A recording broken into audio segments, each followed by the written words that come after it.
काव्या ने उसकी बात को नज़रअंदाज करके कहा, जयश्री और उसकी वो बेटी यहाँ नहीं रहेंगे, ये हमारा फैसला है। हाँ, एक और बात, उसकी बेटी रानी की गद्दी पर नहीं बैठेगी, आंचल बैठेगी वहाँ। और खबरदार, जो आपने जयश्री को रानी साहब कहा तो। देवराज झट से उठा और उसने उसका गला पकड़ लिया और कहा, होती कौन हो फैसला लेने वाली तुम जिन्हें उनके नाम से बुला रही हो ना, वो यहाँ की बड़ी रानी साहब हैं। तुम तो उनके आगे नौकर की भी औकात नहीं रखती। अरे, रानी वो होगी जो मेरी अर्धांगिनी होगी, मेरी पत्नी होगी, और मेरी पत्नी श्री है, थी और रहेगी। अगर तुमने उन्हें बेइज्जत करने की हिमाकत भी की तो तुम्हें उसका भुगतान अपनी बेटी की बलि देकर चुकाना पड़ेगा। उदयपुर की होने वाली रानी आद्रिका ही बनेगी। इतना बोल वो उसका गला छोड़ देता है और उसे बाहर निकलने को कहता है। काव्या के गले पर देवराज की उंगलियों के निशान पड़ चुके थे। उसने वहाँ से निकलने में ही अपनी बेहतरी समझी। वहीं लगभग 2.5 घंटों बाद जयश्री और आद्रिका के कदम उदयपुर की ज़मीन पर थे। उदयपुर आते ही जयश्री की धड़कनें बढ़ गईं। वहीं जाने क्यों आद्रिका को वहाँ आकर काफ़ी अपनेपन का एहसास हुआ। जैसे ही वो एयरपोर्ट से निकले, सामने ढेरों रिपोर्टर्स खड़े थे। ये देख आद्रिका हैरान रह गई। तभी एक ड्राइवर की वर्दी पहना आदमी आया और उसने जयश्री और आद्रिका के सामने सिर झुकाकर कहा, खम्मा खणी रानी साहब, खम्मा खणी राजकुमारी साहब। आद्रिका को कुछ समझ नहीं आ रहा था कि ये हो क्या रहा है। जयश्री ने बिना भाव के कहा, घणी खम्मा, हरीश काका। ड्राइवर, जिसका नाम हरीश था, बस मुस्कुरा दिया। आद्रिका ने जयश्री की तरफ देखा तो जयश्री ने कहा, अभी कुछ मत पूछना, समय आने पर हम खुद बताएंगे। आद्रिका ने कुछ नहीं कहा। हरीश दोनों को अपने साथ गाड़ी तक ले गया, लेकिन रिपोर्टर इतने थे कि जाने में बहुत मुश्किल हो रही थी। फिर वो गाड़ी में बैठे और राठौर पैलेस की तरफ बढ़ गए। इधर शिमला में अर्नव कमरे में लेटा गहरी सोच में डूबा हुआ था। तभी कमरे में अली आया। अली बहुत घबराया हुआ था। अली को ऐसे देख अर्नव ने हैरानी से उठकर कहा, अली, क्या हुआ? इतना घबराया हुआ क्यों है? अली ने हाँफते हुए कहा, बॉस, खबर ही ऐसी मिली है। अर्नव, क्या खबर मिली है? अली, जूलिया भाभी की सौतेली बहन है और उसका असली नाम आंचल है। उसने हमसे अपनी असली पहचान छिपाई कि वो उदयपुर की छोटी राजकुमारी है। ये सुनकर अर्नव के पैरों तले से ज़मीन खिसक गई। उसने कहा, जूलिया को पता है कि आरू? अली, शायद नहीं। अर्नव अपना सिर अपनी हथेलियों में फंसाकर बैठ गया। तभी सिया आई शंकर के साथ। सिया आते ही अर्नव की गोद में चढ़ गई और बोली, मामू, एंजल कहाँ हैं? उनके घर पर लॉक लगा हुआ है। अर्नव ने अपने चेहरे के भावों को खुशी में बदलते हुए कहा, बेटा, वो कहीं घूमने गए हैं, 1 हफ्ते बाद आ जाएंगे। सिया ये सुन रो पड़ी। अर्नव उसे चुप करवाने लगा। सिया, अब हम उन्हें साथ कैसे लेकर जाएंगे? अर्नव, हम उन्हें अपने साथ ही लेकर जाएंगे मेरी जान। ये आपके मामू और मामू का अपनी प्रिंसेस से वादा है। सिया ने सिर हिला दिया। अर्नव ने सिया के आंसू पोंछे। फिर शंकर और अली चले गए। अर्नव सिया को सुलाने लगा। जब सिया सो गई, अर्नव अपना फ़ोन लेकर बैठ गया। उसे आद्रिका के मैसेज का इंतज़ार था। वो सोफे पर बैठा हुआ था। उसने फ़ोन टेबल पर रखा और आंखें बंद करके वापस अपने अतीत के पन्नों को पढ़ने लगा। फ्लैशबैक। अर्नव के माँ, पापा और बहन ने अपने आप को फांसी दे दी थी। अर्नव ये देखकर रो पड़ा। कुछ देर बाद वो घर से निकला और सीधा पुलिस स्टेशन गया। उसने वहाँ जाकर कंप्लेंट लिखवाई। पुलिस जब उनके घर आकर तहकीकात करने लगी तो उन्होंने तहकीकात करके कहा कि आग गैस लीक की वजह से हुई है। तभी उनके अधिकारी का फ़ोन बजा। कुछ देर बात करके उसने अर्नव से कहा, इन लोगों ने आत्महत्या की है और शायद गलती से किसी ने गैस ऑन छोड़ दी तो तुम्हारे स्विच ऑन करते ही ब्लास्ट हो गया। अधिकारी की बात अर्नव मानने को तैयार नहीं था, लेकिन अधिकारी बिना उसकी बात सुने वहाँ से चला गया। फिर अर्नव सिया को लेकर उस अनाथाश्रम में गया जहाँ अली, शंकर और विशाल रहते थे। वहाँ जाकर उसने उन्हें सब कुछ बताया। सब कुछ सुनकर तीनों उसे दिलासा देने लगे। अनाथाश्रम के मालिक ने अर्नव और सिया को वहाँ रख लिया। कुछ दिन बाद अर्नव वापस घर गया। वो वहाँ से कुछ सामान लेने गया था। घर के बाहर ही उसे 4 गुंडों टाइप आदमियों ने रोक लिया और उसे उसे पीटने लगे। अर्नव ने अपने बचाव की कोशिश की, लेकिन वो चारों उस पर भारी भारी पड़ रहे थे। कुछ देर बाद गुंडे टाइप आदमी बोले, भाऊ से पंगा मत लेना और चुपचाप जहाँ जिंदगी जी रहा है जी, वरना तू और तेरी बहन की बेटी है ना, सीधा यमराज के पास जाओगे। इतना बोल वो वहाँ से चले गए। अर्नव जैसे तैसे मेन रोड तक पहुँचा और एक ऑटो में बैठकर अनाथ आश्रम में गया। वहाँ जाकर उसने सब कुछ उन्हें बताया। सब कुछ सुनकर विशाल बोला, अर्नव, मुझे लगता है कि इन्हीं का हाथ है अंकल, आंटी और दीदी की मौत में। अर्नव ने अपना सिर हिला दिया। अली ने कहा, पुलिस तो भाई लगता है कि कोई भी तहकीकात नहीं करेगी, तो हम ही क्यों ना करें। फिर अर्नव के ठीक होने पर चारों ही तहकीकात में लग गए, लेकिन उनके हाथ कुछ नहीं लगा। एक दिन वो चारों जूलिया से मिले कॉलेज में। वो उनकी जूनियर थी। वो उनके ग्रुप में शामिल हो गई। जब अर्नव ने अपने बारे में सब कुछ बताया तो जूलिया को उससे काफ़ी हमदर्दी हुई। उसने उनकी मदद करने का वादा किया। कुछ दिनों बाद उसने उन्हें बताया कि ऋतुराज ने रिद्धि के रेपिस्ट के खिलाफ तहकीकात शुरू की थी एसीपी के साथ, लेकिन गुप्त तरीके से। लेकिन इसकी खबर एमएलए को लग गई और उसने सब तबाह कर दिया। सब कुछ सुनकर अर्नव का खून जलने लगा। अर्नव, मुझे उसका खून करना है। उसने मुझसे मेरा परिवार छीना है। मैं उसे छोड़ूंगा नहीं। चारों ने उसे मुश्किल से संभाला। फिर एक दिन अर्नव ने शिमला में ही एक गैंगस्टर की जान बचाई। गैंगस्टर ने अपनी जान बचाने के बदले उसे जब कुछ देना चाहा तो अर्नव ने उससे एमएलए की मौत मांगी। पहले गैंगस्टर को हैरानी हुई, लेकिन फिर उसने जब अर्नव की दर्द भरी कहानी सुनी तो मान गया। उस गैंगस्टर ने अर्नव, अली, शंकर, विशाल और जूलिया को सब सिखाया। और फिर एक दिन अर्नव ने उस एमएलए को तो मारा ही मारा, लेकिन साथ ही साथ रिद्धि के रेपिस्ट को भी मारा। उन्होंने उनकी लाश एक झील में फेंक दी, जिससे मगरमच्छों ने उन्हें खा लिया, जिससे कोई केस भी नहीं बना। अर्नव इन सब का साया सिया पे नहीं पड़ने देना चाहता था, इसलिए वो लोग वहाँ से मुंबई चले गए। उस गैंगस्टर ने अर्नव और उसके ग्रुप को अपने साथ शामिल कर लिया। अब वो गैंगस्टर इंडिया के बाहर रहता है, क्योंकि इंडिया का सारा काम अर्नव संभालता है। सब कुछ याद करके अर्नव की आंखों से आंसू निकल आए। इधर उदयपुर राठौर पैलेस में आद्रिका और जयश्री की गाड़ी पैलेस के बाहर रुकती है। अजय सिंह आकर दोनों तरफ का दरवाज़ा खोलता है। आद्रिका बाहर निकलती है। अजय सिंह सिर झुकाकर बोला, खम्मा घड़ी राजकुमारी साहब, खम्मा घड़ी बड़ी रानी साहब, स्वागत है आप दोनों का। जयश्री ने सिर हिलाकर कहा, घड़ी खम्मा। आद्रिका ने जयश्री को देखा तो जयश्री ने उसे इशारों में ही कुछ कहा तो आद्रिका ने अटकते हुए कहा, घड़ी खम्मा। तभी वहाँ एक गाड़ी आकर रुकी। उसमें से जूलिया यानी आंचल बाहर निकली। उसे देख अजय सिंह ने कहा, खम्मा घड़ी छोटी राजकुमारी साहब। आद्रिका और जयश्री की उस तरफ पीठ थी, इसलिए वो उन्हें देख नहीं पाई और ना ही वो दोनों उसे।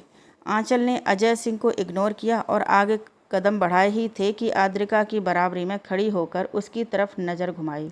वहीं आद्रिका ने भी उसकी तरफ नज़र उठाई। दोनों ही एक दूसरे को देख हैरानी से हल्के से चीख उठी, तुम? अजय सिंह दोनों को देख घबरा गया। वहीं जयश्री ने भी आंचल को देख लिया था। उसने मन ही मन कहा, अजय ने इसे छोटी राजकुमारी कहा, यानी कि ये। जयश्री की आंखें नम हो गईं, जिसे उसने झट से छुपा लिया। अजय सिंह ने जल्दी से देवराज को मैसेज करके इस बारे में सूचित किया। वहीं आद्रिका और आंचल एक दूसरे को बहुत ही बुरे तरीके से घूर रहे थे। कुछ ही देर में आंचल, आद्रिका और जयश्री के आने की खबर देवराज और काव्या को लग गई।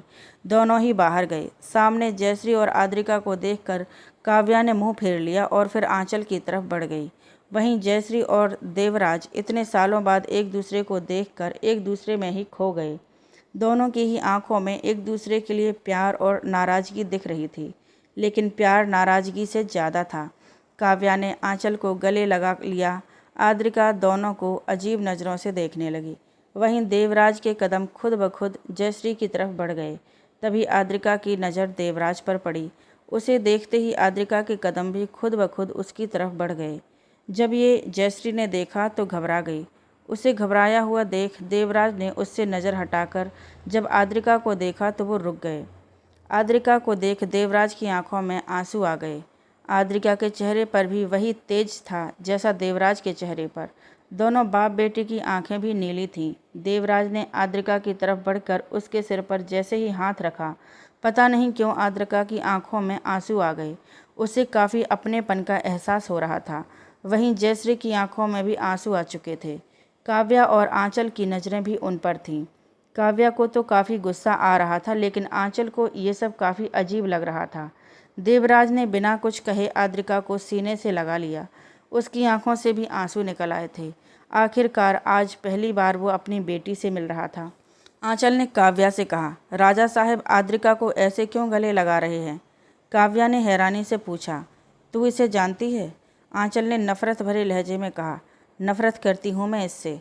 इस लड़की ने मुझसे मेरा प्यार छीना है काव्या, और अब ये तुझसे तेरा हक छीनने आई है।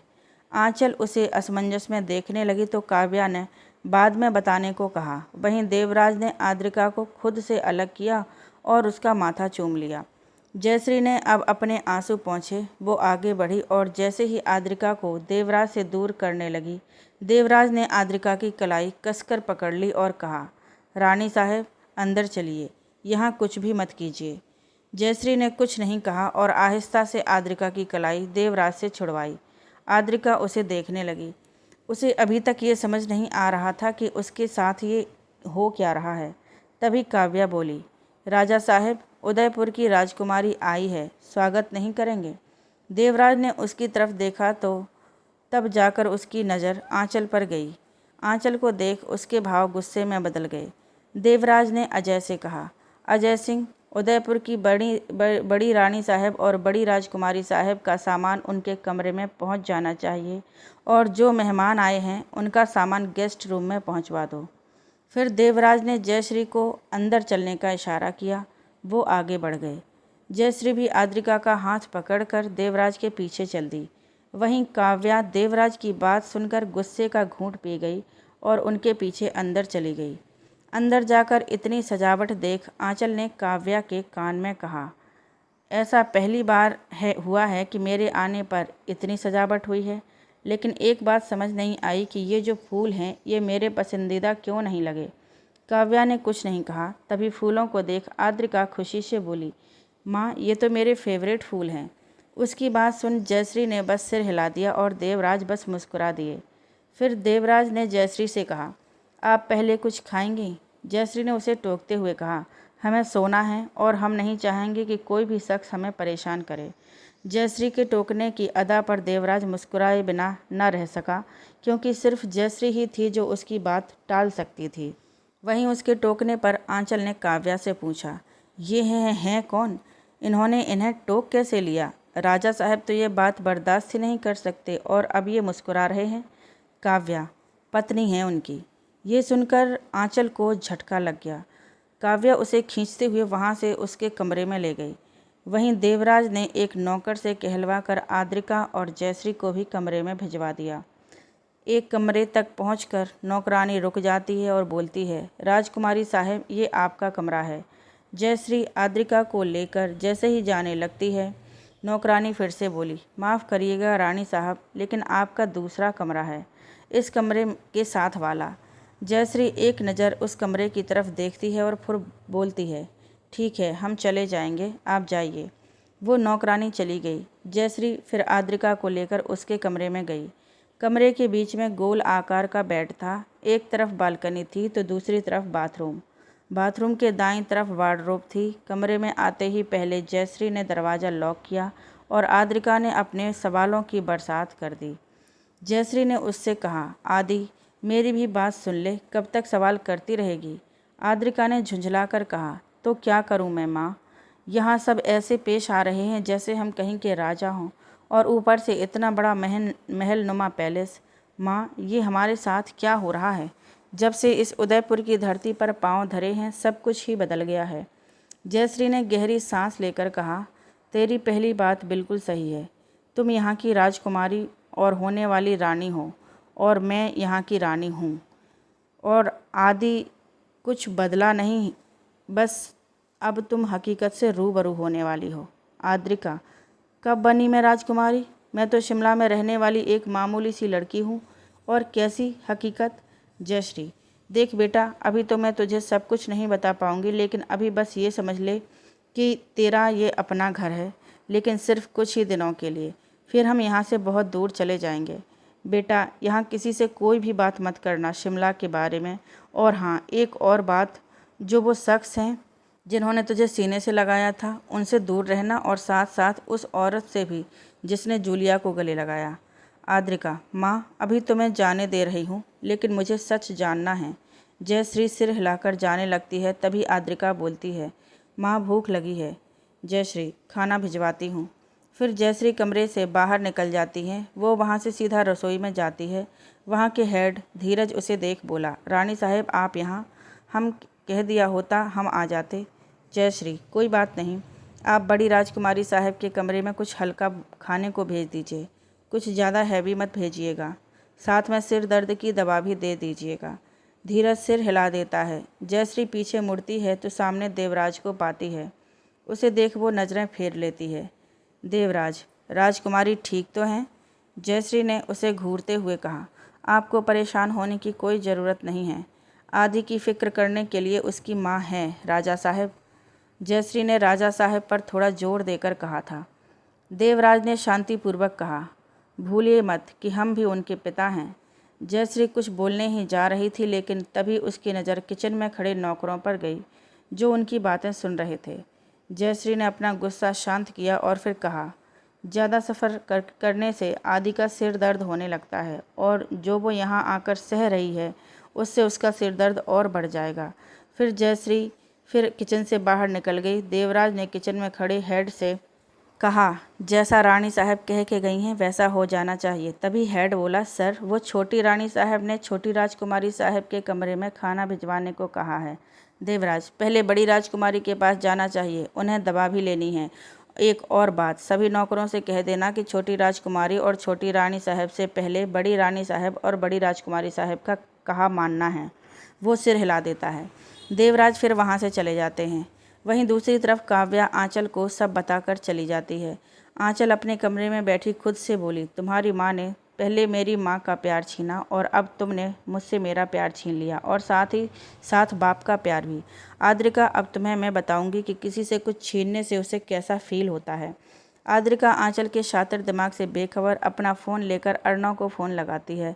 अर्णव उसका फ़ोन पहली रिंग में ही उठा लेता है। ये देख आद्रिका हंसते हुए बोली, फ़ोन पर ही बैठे थे क्या? अर्णव ने मुस्कुराते हुए कहा, ऐसा ही समझ लो। कब पहुंची तुम? आद्रिका, पहुंच तो हम बहुत ही पहले गई थी, लेकिन फ़ोन करने का टाइम अब मिला। अर्णव ने फिर कहा, हाँ। दोनों अब खामोश हो गए। आद्रिका को समझ नहीं आ रहा था कि वो उसे जूलिया के बारे में बताए या नहीं। कुछ देर बाद आद्रिका के कमरे में नौकरानी जैसे ही खाना लेकर आई, आद्रिका ने अर्णव से कहा, अनु, मैं कल बात करती हूँ, अभी खाना खाने लगी हूँ। अर्णव, ठीक है, बाय, अपना ख्याल रखना, आई लव यू। आद्रिका ने भी बहुत ही धीमी आवाज़ में कहा, लव यू टू। आद्रिका ने फ़ोन काटा और फिर खाना खाने लगी। वहीं जयश्री जैसे ही अपने कमरे में गई, कमरे को देख हैरान रह गई। ये वही कमरा था जिसमें वो देवराज के साथ सालों पहले रहा करती थी। पूरा कमरा वैसा का वैसा था। बेड के पीछे देवराज और जयश्री की एक बड़ी सी तस्वीर थी जिसमें दोनों ने ही राजसी कपड़े पहने थे। उस तस्वीर के आसपास उन दोनों की और भी तस्वीरें थीं। जयश्री वहां स्थित हर चीज़ को छू छू कर देख रही थी और उसे महसूस कर रही थी। तभी पीछे उसके कानों में देवराज की आवाज़ आई, कैसा लग रहा है सालों बाद अपने कमरे में आकर, श्री? जयश्री ने जब उसकी आवाज़ सुनी तो पहले अपने चेहरे के भाव सख्त कर लिए और फिर उनकी तरफ मुड़कर बोली, आप यहाँ क्या कर रहे हैं राजा साहब? आप जाइए ना अपनी महबूबा के पास और अपनी बेटी के पास। देवराज ने उसकी तरफ कदम बढ़ाते हुए कहा, उन्हीं के पास ही तो हैं। जयश्री ने अपना कदम पीछे लेते हुए कहा, हम काव्या और उसकी दूसरी बेटी की बात कर रहे हैं, आपकी दूसरी बेटी की बात कर रहे हैं। आपसे मेरी मोहब्बत उसी वक्त ख़त्म हो गई थी जब आपके कारनामे के बारे में पता लगा था। और आदि सिर्फ हमारी बेटी है, कभी उसकी आइडेंटिटी नहीं देखी? वहाँ पर आद्रिका शर्मा लिखा है, ना कि आद्रिका सिंह राठौर। आपका मेरी बेटी पर ना तो कोई हक है और ना ही होगा। हम अगर यहाँ आए हैं तो सिर्फ सब कुछ खत्म करने आए हैं। देवराज, श्री, ये आप सरासर गलत कह रही हैं। पहले तो आपने मुझे उससे मिलने तक नहीं दिया, और अब आप चाहती हैं कि हम अपनी बेटी के पास होकर भी दूर हो जाएं। जयश्री ने गुस्से से कहा, आपको बेटी से और यहाँ होने वाली रानी से ही मतलब है ना राजा साहब? तो फिर जो आपकी दूसरी बेटी है उसे ही बना दीजिए, वैसे भी आपके दिल के करीब होगी। अब आपको अपनी महबूबा यानी कि काव्या के पास जाना चाहिए। वो आपका इंतज़ार कर रही होंगी अपने कमरे में। उन्हें अच्छा नहीं लगेगा ये देखकर कि उनका पति अपनी पूर्व पत्नी के साथ है। देवराज भी अब गुस्सा देवराज को आने लगा था। उसने जयश्री की बाँह पकड़कर उसे अपने करीब खींचा और उसकी आंखों में देखते हुए कहा, महादेव जानते हैं कि हमने कभी भी अपने दिल में काव्या की वो जगह नहीं दी जो आपको दी है। हम सिर्फ दुनिया वालों के सामने पति पत्नी हैं। असलियत तो ये है कि ना तो हमारी पत्नी है वो और ना ही हम उसके पति। श्री, उस रात जो कुछ भी हुआ वो बस एक भूल थी, नशे में एक गलती थी जिसका भुगतान आज तक भुगत रहा हूँ, अपनी पत्नी और बेटी से दूर रहकर। आज तक हमने काव्या को छुआ तक नहीं है। उन्हें इतनी इज्जत सिर्फ दिखावे के लिए देते हैं ताकि कहीं वो गुस्से में आकर हमारे खानदान का नाम मिट्टी में ना मिला दें। लेकिन सच में श्री, उस दिन के अलावा हमने उन्हें अपने करीब भी नहीं आने दिया। हमने आज तक उसकी बेटी को नहीं अपनाया। हमने अपनी जिम्मेदारी पूरी निभाई, लेकिन आज तक कभी भी उससे अपनेपन का एहसास नहीं हुआ। श्री, आज तक मैं परायों के बीच में था, लेकिन आपके आने से अब मैं अपनों के बीच हूँ। जयश्री को अब समझ नहीं आ रहा था कि वो क्या बोले, तो उसने चेहरा फेर कर कहा, हमें नींद आ रही है। देवराज बस मुस्कुरा दिया। उसने उसे छोड़ दिया।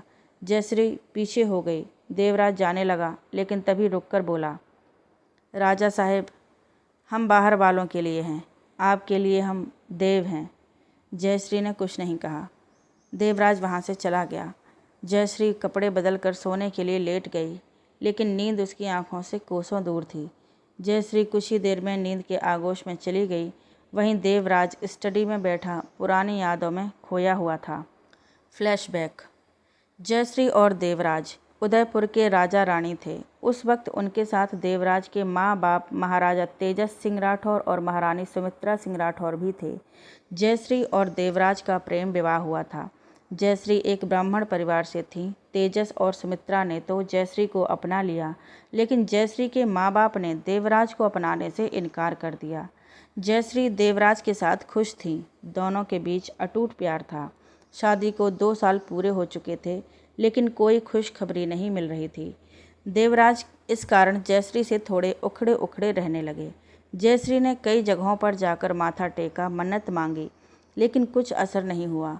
एक बारी देवराज बिजनेस के सिलसिले में दिल्ली गए। वहाँ वो काव्या से मिले। काव्या एक मिडिल क्लास परिवार से थी। वो एक होटल में मैनेजर थी। जिस होटल में देवराज रुका था, उसी होटल में काव्या मैनेजर थी।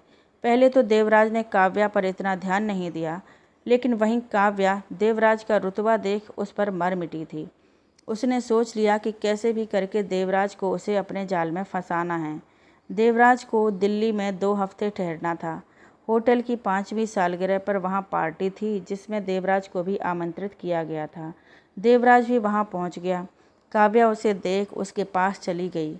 देवराज सोफे पर बैठा था। काव्या उससे चिपक कर बैठ गई, लेकिन देवराज असहज हो गया, जिस कारण वो साइड हो गया और बोला, मैम, अगर आपको यहाँ बैठना है तो बैठ जाइए, मैं चलता हूँ।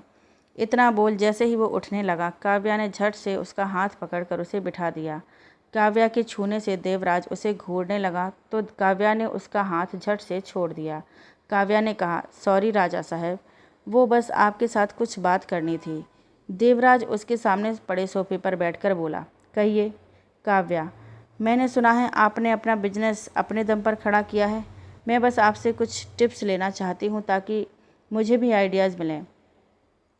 ये सुनकर देवराज उसे टिप्स बताने लगा। कुछ देर बाद उसे प्यास लगी। ये देख काव्या खड़ी हुई और बोली, आप बैठिए, मैं पानी लेकर आती हूँ। काव्या पानी का गिलास लेने चली गई।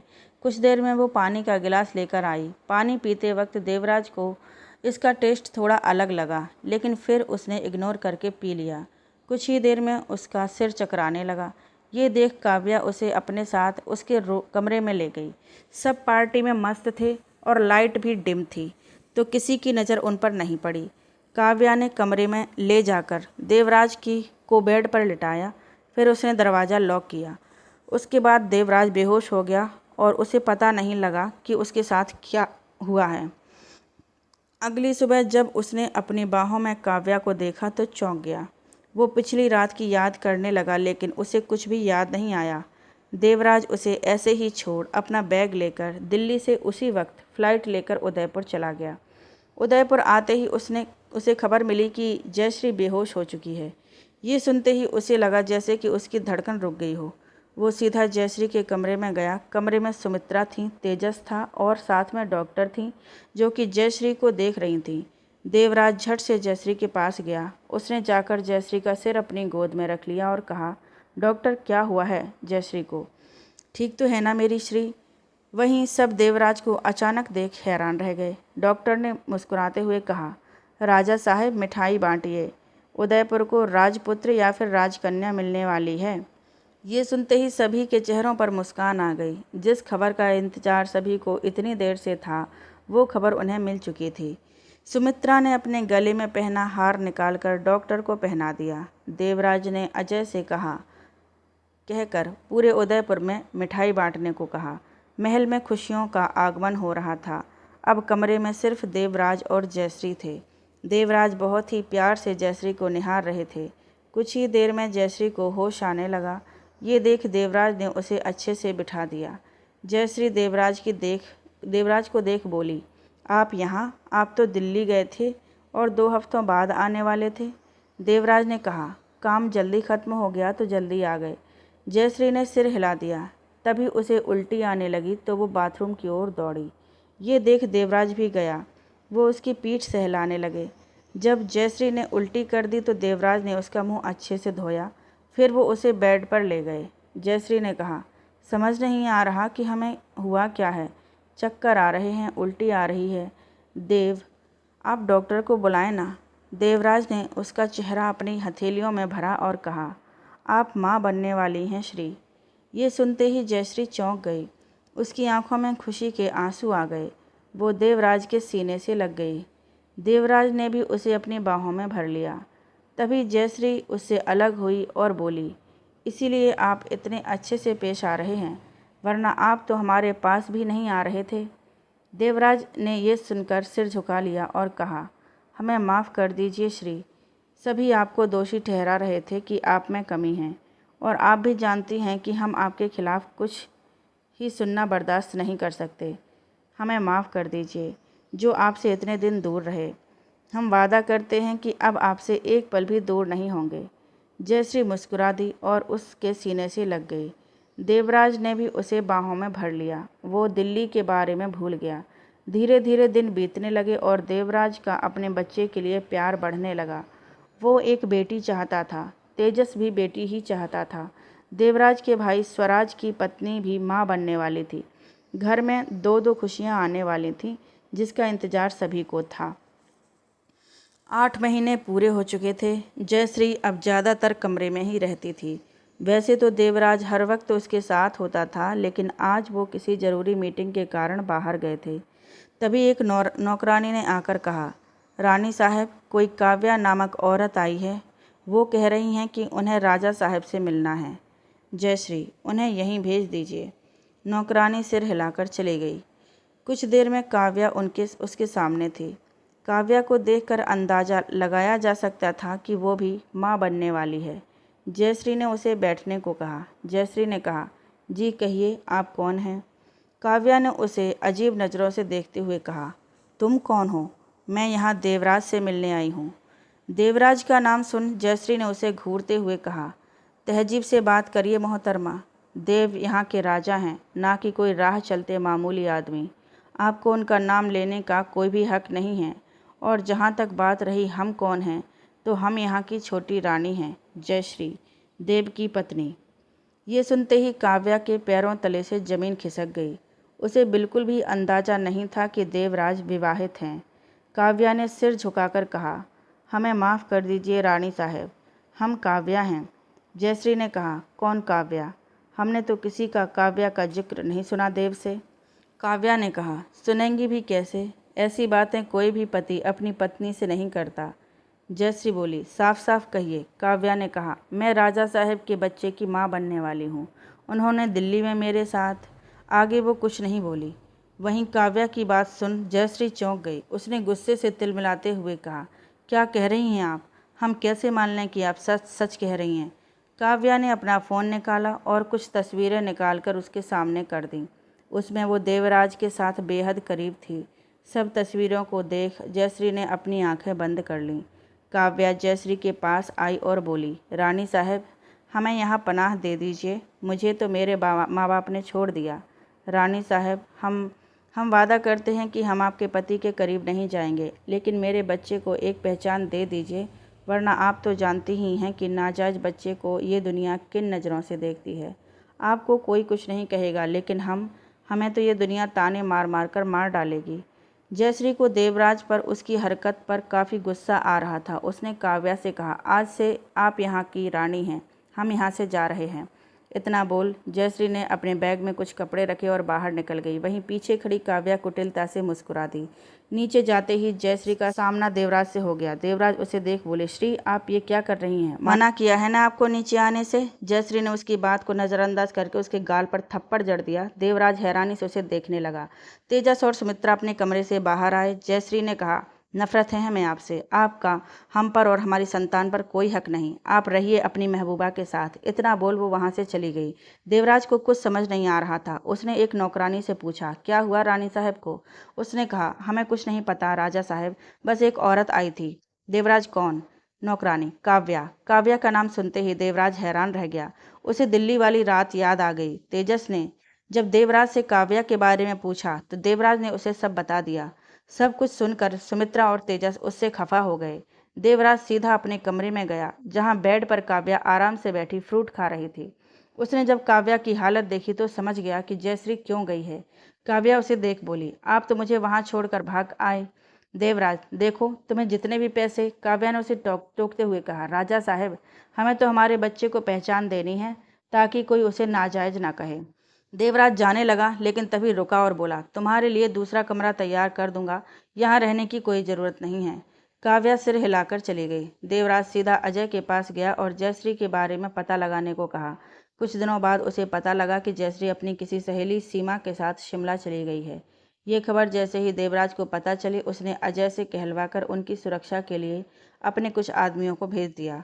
जब उसे पता चला कि उसे बेटी हुई है तो वो देखने जाना चाहता था, लेकिन वहाँ काव्या को भी उसी दिन बेटी हुई थी।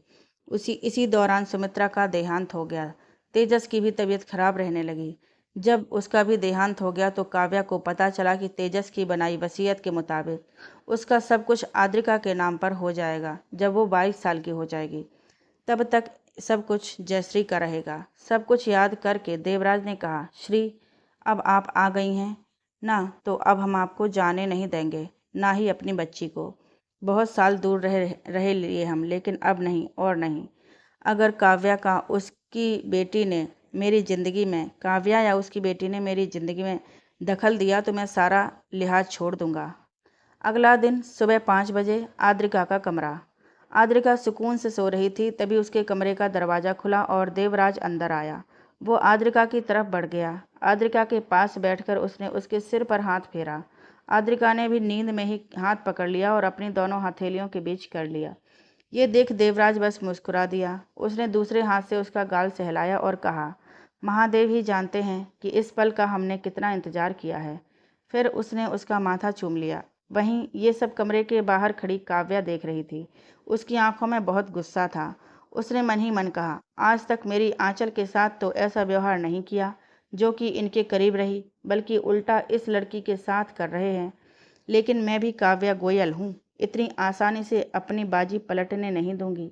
रानी तो आंचल ही बनेगी। काव्या वहाँ से चली गई। देवराज ने आहिस्ता से अपना हाथ छुड़वाया और वहाँ से चले गए। कुछ देर बाद वहाँ जयश्री आ गई। जयश्री ने उसका सिर सहलाया और कहा, माफ़ करना बेटा, तुझसे बहुत कुछ छुपाया है और मैं जानती हूँ कि मेरी बेटी मुझे माफ़ कर देगी। बस अब जल्द से जल्द यहाँ सब खत्म कर दूँ, फिर हम दोनों वापस शिमला चले जाएंगे। इतना बोल वो भी उसका माथा चूम वहाँ से चली गई। उसके जाने के तुरंत बाद आद्रिका ने आंखें खोल ली। वो उठकर बैठ गई और बोली, ये हो क्या रहा है? वो आदमी कौन है और माँ ने ऐसा भी मुझसे क्या छिपाया है? उस आदमी के स्पर्श से अभी तक मुझे गलत एहसास नहीं हुआ, बल्कि बहुत ही अपनापन मिला, जैसे जैसे किसी अपने ने आशीर्वाद दिया हो। लेकिन हैं कौन वो? और माँ ने मुझे उनसे दूर रहने को क्यों कहा है? अगर माँ से पूछा तो वो नहीं बताएंगी। इनसे ही पूछ लूँ या फिर उस लेडी से जो जूलिया को गले से लगा रही थी। लेकिन एक मिनट, जूलिया यहाँ क्या कर रही है? मैंने कल अनु को भी नहीं बताया। अनु को बताती हूँ, शायद वही कुछ समझा दे। आद्रिका इतना बोल उठी और जैसे ही फ़ोन ढूंढने लगी, किसी ने उसके दरवाजे पर दस्तक दी। कमरा खुला ही था। वो जैसे ही पीछे मुड़ी, सामने जूलिया खड़ी थी। जूलिया को देख आद्रिका ने अपने सीने पर हाथ बांध कर कहा, क्या चाहिए? जूलिया उसके कमरे के अंदर आते हुए बोली, अर्नव। आद्रिका ने उसे घूरते हुए कहा, वो कोई चीज़ नहीं है जो तुमने कहा और हाजिर हो गई। इंसान है, और वो और एक बात ये कि मुझसे प्यार करते हैं, ना कि तुमसे। जूलिया ने उसकी तरफ बढ़ते हुए कहा, वो शुरू से ही मुझसे प्यार करता था, लेकिन तुमने उसे अपने जाल में फंसा लिया। और इसके आगे वो कुछ भी बोलती, पीछे से अजय आ गया। उसने आद्रिका को देख सिर झुकाकर कहा, माफ़ करिएगा राजकुमारी साहब, आपकी बिना इजाज़त लिए आ गए। आद्रिका कुछ कह न सकी। फिर अजय ने जूलिया से कहा, छोटी राजकुमारी साहब, आपको राजा साहब छोटी रानी साहब के कमरे में बुला रहे हैं। जूलिया ने अजय को घूरते हुए कहा, मुझे आद्रिका से बात करनी है। अजय सिंह ने थोड़े सख्त लहजे में कहा, छोटी राजकुमारी साहब, आपको कोई हक नहीं है बड़ी राजकुमारी साहब को नाम से बुलाने का। शायद आप भी रही हैं, आप भूल रही हैं कि होने वाली रानी हैं वो, और आप राजा साहब का आदेश टाल नहीं सकती। जूलिया ने गुस्से में कहा, तुम मुझे बताओगे कि मुझे किसकी माननी चाहिए या नहीं? तभी उसके हाथ में पकड़ा फ़ोन वाइब्रेट हुआ। उसने देखा कि देवराज का मैसेज है, जिसमें लिखा था कि वो बिना कोई नखरा किए आए। जूलिया ने एक नज़र घूर कर आद्रिका को देखा और फिर अजय को देखकर वहाँ से चली गई। अजय भी वहाँ से चला गया। आद्रिका बेड पर बैठी और खुद से बोली, ये क्या था? वहीं दूसरी तरफ काव्या के कमरे में देवराज जूलिया का वेट कर रहा था। कुछ ही देर में जूलिया आई और बेड पर बैठ गई। उसने पूरी तरह से देवराज को नज़रअंदाज किया। देवराज ने दांत पीसते हुए कहा, अगर तुम्हारे कारण हमारी राजकुमारी को छोटी सी भी तकलीफ हुई तो महादेव की सौगंध यहीं कब्र बना दूंगा। तो मुझे तुम दोनों श्री और राजकुमारी के पास दिखने नहीं चाहिए, और अपना ये शातिर दिमाग तो उससे दूर ही रखना। इतना बोल वो जैसे ही जाने लगा, जूलिया ने कहा, क्यों मानूं मैं आपकी बात? लगते कौन हैं आप मेरे? अब ये तो मत कहिएगा कि बाप हो, क्योंकि आप मेरे बाप नहीं हो। आप न सिर्फ उस आद्रिका के बाप हो। आज तक कभी मेरे सिर पर प्यार से हाथ रखा है? कभी मेरी इच्छाएं पूरी की हैं? कभी? देवराज ने उसे टोकते हुए कहा, मैंने अपनी सभी जिम्मेदारियां निभाई हैं तुम्हारे प्रति आंचल, और ये बात मेरा भगवान जानता है। तुम्हारे कुछ कहने से पहले ही तुम्हें तुम्हारी सोची हुई चीज़ मिल जाती थी। जब भी तुम किसी प्रतियोगिता को जीतती थी तो तुमसे ज़्यादा खुशी मुझे होती थी। हाँ, मैंने आज तक तुम्हें नहीं दिखाया, लेकिन मैं तुम्हें भी अपनी बेटी होने के पूरे हक देता हूँ। वो अलग बात है कि आद्रिका से हमारा लगाव अलग है, क्योंकि वो हमसे दूर रहीं। उनके सिर पर कभी भी उनके बाप का हाथ नहीं रहा। उनकी ख्वाहिशें अधूरी रह गईं, लेकिन वहीं आप हमारे करीब थीं। आपके सिर पर हर पल हमारा साया था, हाथ था, और आपकी ख्वाहिशें हर वक्त हमने पूरी की। हर वक्त आपको लोगों की गिद्ध जैसी नज़रों से बचाया है। जिसने भी आज तक आपको गलत नज़रों से देखा है, उसकी आंखें निकाल चुके हैं हम। हमने आज तक अपना प्यार आपसे नहीं जताया। इसकी वजह सिर्फ एक है, और वो है काव्या। काव्या के कारण मैं अपनी पत्नी से दूर हुआ। जानता हूँ ये कोई वाजिब कारण नहीं है, लेकिन तुम भी अपनी माँ के ही नक्शे कदम पर चलती हो। आज तक क्या तुम उदयपुर में किसी से भी इज्जत से पेश आई हो? ये सुनकर जूलिया ने सिर झुका लिया और कहा, नहीं, हर वक्त हर इंसान से आप बदतमीजी से पेश आई हैं। तो अब ये मत कहिएगा कि हमने अपनी जिम्मेदारियां नहीं निभाई, जबकि आपने अपनी बेटी होने की कोई जिम्मेदारी नहीं निभाई। हमने कभी भी आपकी नज़रों में अपने लिए इज्जत नहीं देखी, हर वक्त गुस्सा देखा है। तो आप हमसे अच्छाई की उम्मीद क्यों करती हैं? लेकिन फिर भी हमने कभी भी आपका बुरा नहीं चाहा। अब हम यही कहेंगे कि आप आद्रिका से दूर रहिएगा, वरना सारा लिहाज भूल जाएंगे हम। जूलिया कुछ नहीं बोली, बस शांत रही। लेकिन तभी काव्या बोली, अगर इतना ही प्यार है आपको मेरी आंचल से, तो रानी आप उस आद्रिका को क्यों बना रहे हैं, जबकि दोनों एक ही उम्र की हैं? देवराज ने मुस्कुराते हुए कहा, नहीं, चाहे दोनों एक ही दिन पैदा हुई हों, लेकिन फिर भी आद्रिका आंचल से 2 घंटे बड़ी है। और वैसे भी ये इच्छा हमारे पिताजी की थी, और हम उनकी इच्छानुसार ही सब करेंगे। इतना बोल देवराज चला गया। कुछ देर में जूलिया भी चली गई। काव्या बेड पर बैठकर बोली, रानी तो मेरी आंचल ही बनेगी। आद्रिका जूलिया और अजय के जाने के बाद अपना फ़ोन लेकर अर्णव को फ़ोन लगाती है, लेकिन अर्णव फ़ोन नहीं उठाता। उसे लगा कि वो उठा नहीं होगा, तो उसने दोबारा नहीं किया। आद्रिका फिर नहाने चली गई। वहीं दूसरी तरफ अपने कमरे में जूलिया किसी गहरी सोच में डूबी हुई थी। उसके दिमाग में देवराज की कई बातें घूम रही थीं। उसने खुद से कहा, नहीं, मैं उस आद्रिका को उनके दिल में जगह नहीं लेने दूंगी। वो सिर्फ मेरे पिता हैं।